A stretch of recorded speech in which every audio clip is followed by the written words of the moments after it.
All right, good morning again, people. Bruce with Targeted Wealth Creation back for Group C Distributions by YieldMax. And Coney is sort of the headliner here.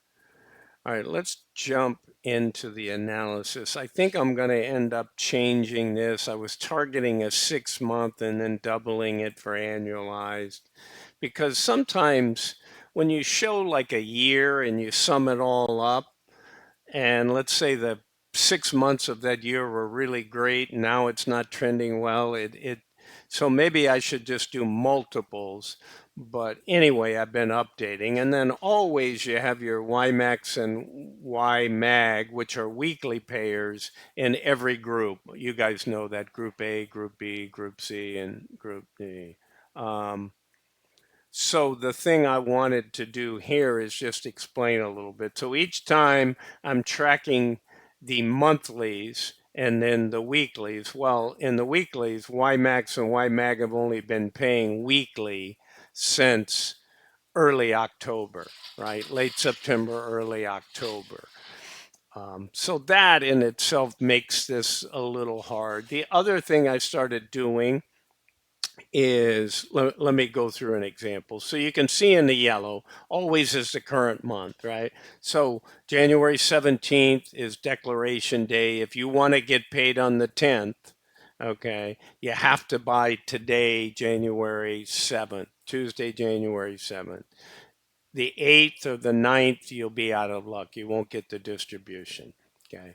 So you can see here, I'm not going to cover it. 83.39 for Coney, 65.6530 for Fiat, the inverse, right, of Coney.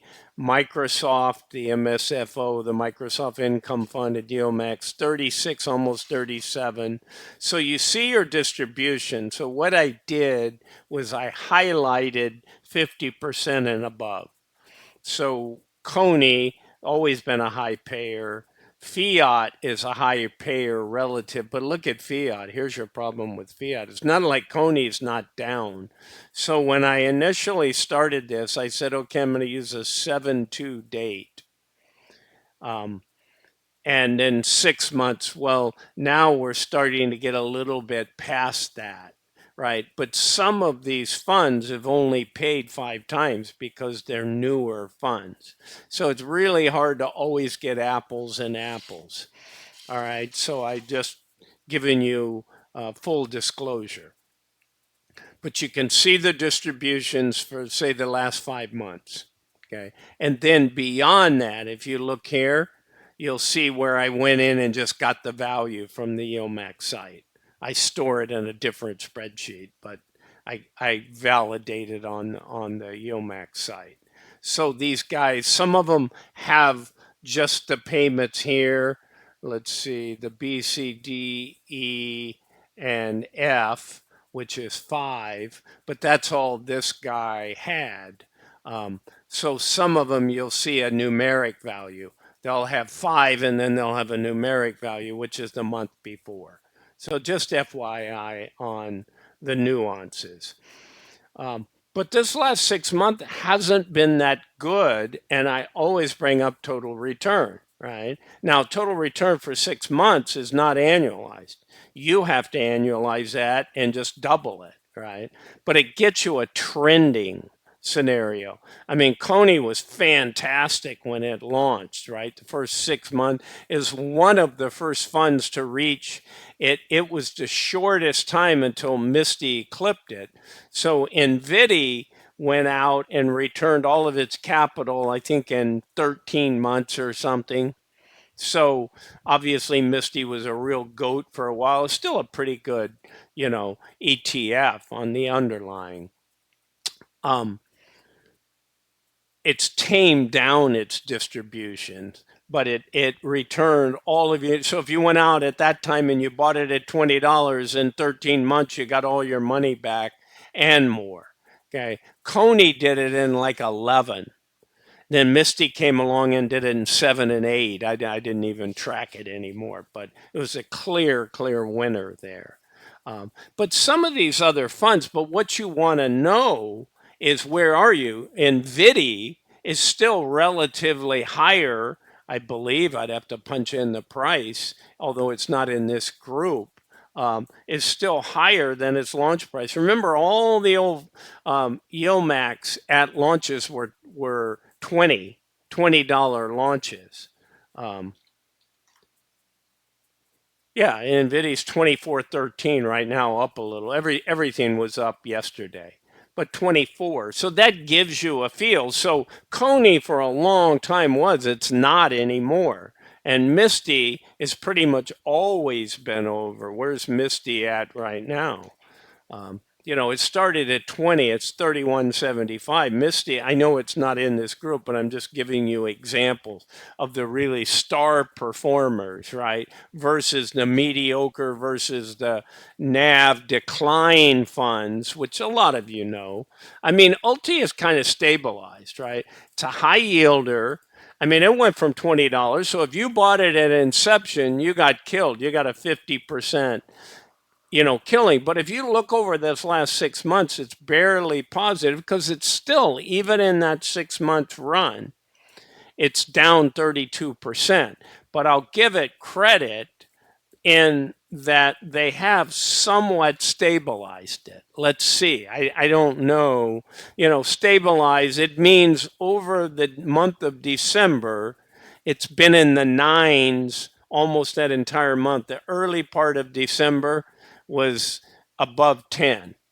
Okay. And what I do here is I color coded red or green as how it did the previous month. Now, and sometimes I was going to do these weekly since they pay weekly, but it's not fair when all these are red and then I turn around and show one of these green because it went up from last week.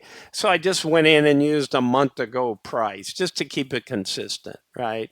Even though when you're not comparing apples and oranges. All right. So if it moved up, it's green. Obviously nothing over the last month on 1210, okay, to 1.6 price. None of these YieldMax in Group C are up, including, and most things are. The stock market wasn't particularly favorable. I imagine something great like Palantir or Palti. Of course, it hasn't been around that long as a fund. It's been around a month, but anyway, so going through, you see these. What have I done over here? Again, I look at what was the price, like Coney. Coney's a good fund, $20.93 on 7.2. Okay.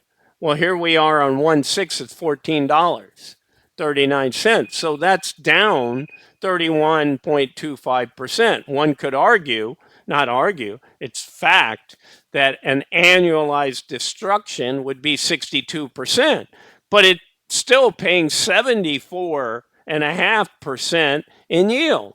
So right now it's not a huge winner.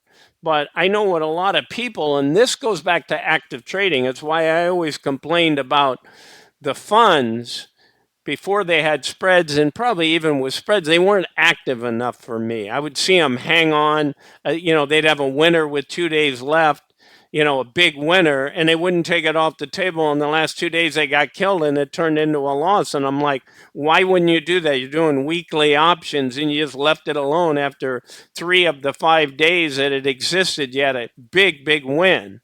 Just take it off the table. Instead, you let it go and it goes back to being a loser. And I just couldn't accept that. So that was some of my problem.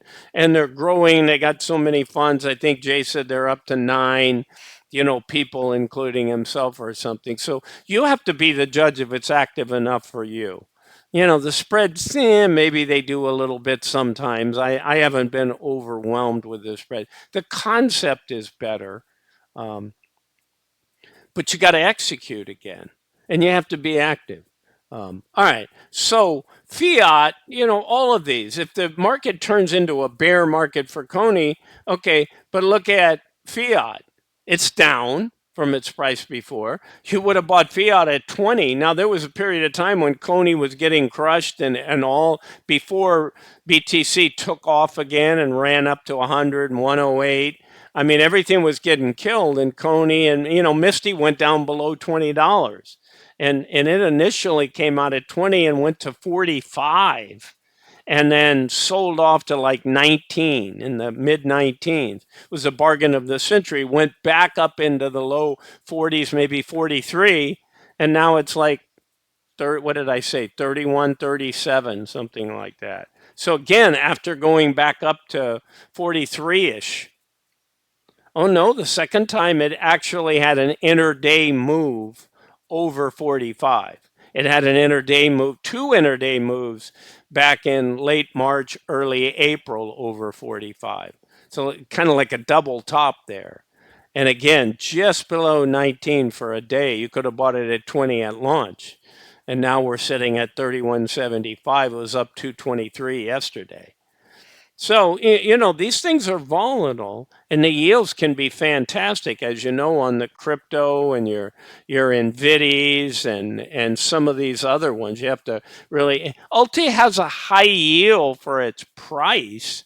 It's just, I want to know that they can keep it stabilized. I'd say over 30 or 45 days it has. And if it keep yielding that, but over the 6-month run, so I'm going to start doing a 3-month here. So you'd have an annualized 8% return on Ulti if you tracked it over those last 6 months, because you got to double these. Look at PP, PayPal. Is it PayPal or is it something else? I forget what PP is. Is that the old block?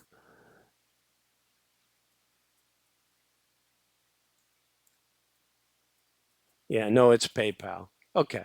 So continues to do well, right? When you get a total return, look, why? Because both are positive, right? The 6 month, whenever you can do that, you stand to do better. Look at your two top winners here in this 6 month. What do they have in common? They both have a green number and whether the fund lost anything, right? You see big payers. I mean, Coney paid 37.27%, 0.37 in 6 months, which is a 75% annualized return. But it also had a big NAV reduction, right? So those are the things that you want to watch and continue to watch. And it's just the nature. If you want to go out and get 5% money, 3.5%, 4% money, go stick it in a money market, right? As soon as you enter the stock market, you're taking a risk. You're a big boy. You got to wear big boy pants and pony up to the table and manage this stuff. This idea of buying and forgetting it, maybe you can get 10 or 11, and even then things are volatile. I was getting 50% in PBR down in Brazil. Now it's back 17, 19%. But if you can get something that pays you, and there's a lot of stuff. I mean, some people are into REITs, although I'm not so sure now with where real estate market is. We'll see. All right, guys, that's what I got for you. I won't belabor this too much, but give me your opinion. You want to see a 3-month? You want to see a 12-month? I mean, I can easily annualize the yield from any of those month figures. It's just, wanting to know kind of what you guys wanted to see. All right. Again, this is Bruce with Targeted Wealth Creation. That's your Group C distributions in yellow here, the respective yield based on the price. All right, guys, I'll let you go. This is not financial advice. I'm not a financial advisor. Have a great day ahead. Bye for now.